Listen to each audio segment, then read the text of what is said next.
Alright, well, welcome back. We're now going to look at how to machine or create a machining plan for a bottom or the top of your F1 and schools car. So let's import a model. We have to do that over again, create a whole new machining plan. Here is the car, and I'm going to go next.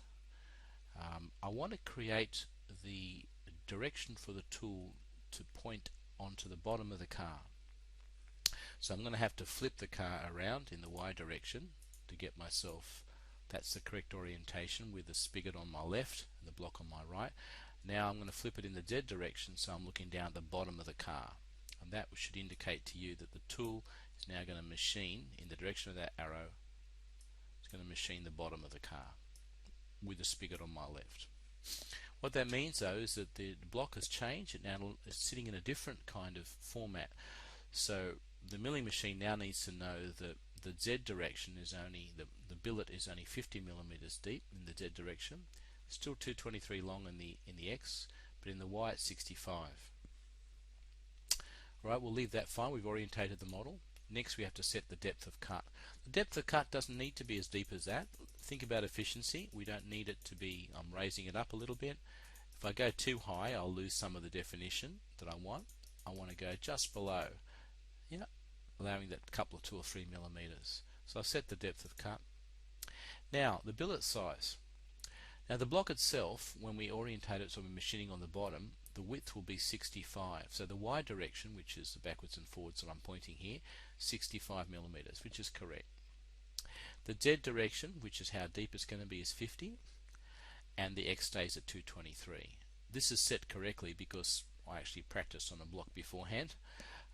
Otherwise it would have been set differently when it was for side machining. So make sure you get that orientation for bottom machining.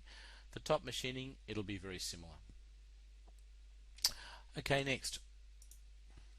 So there we are, we're facing the block, it's looking okay, it's inside the machining boundaries.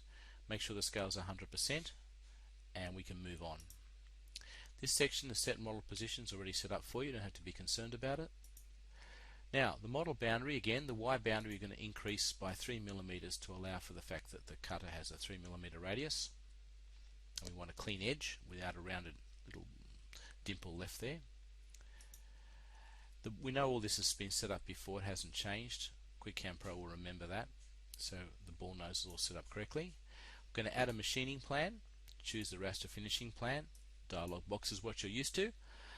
Let's change the step over to 0.8. You can use 0.4 at some stage if you're doing final cuts and you've got a lot of time on your hands.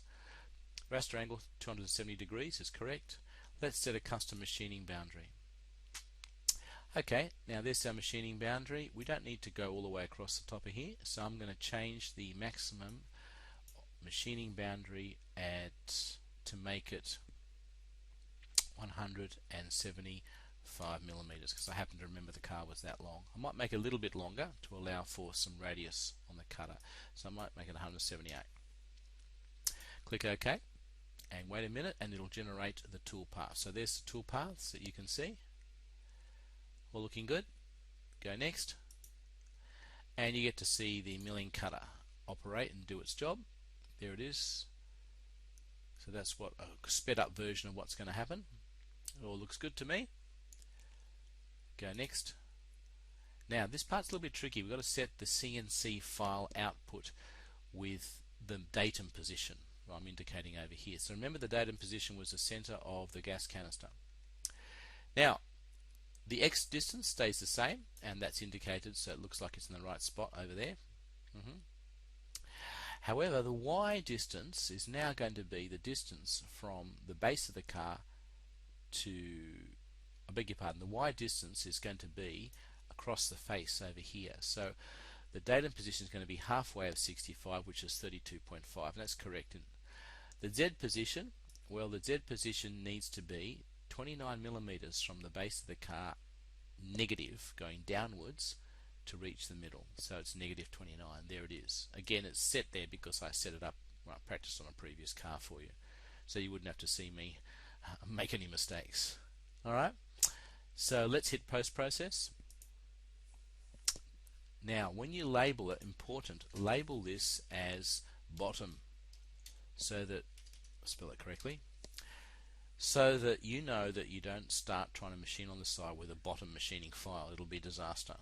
Alright, so label at bottom, and strictly speaking, you should label the file that's side machined, as I've done here, with axle holes, if you put in the axle holes in the M71 reflection code.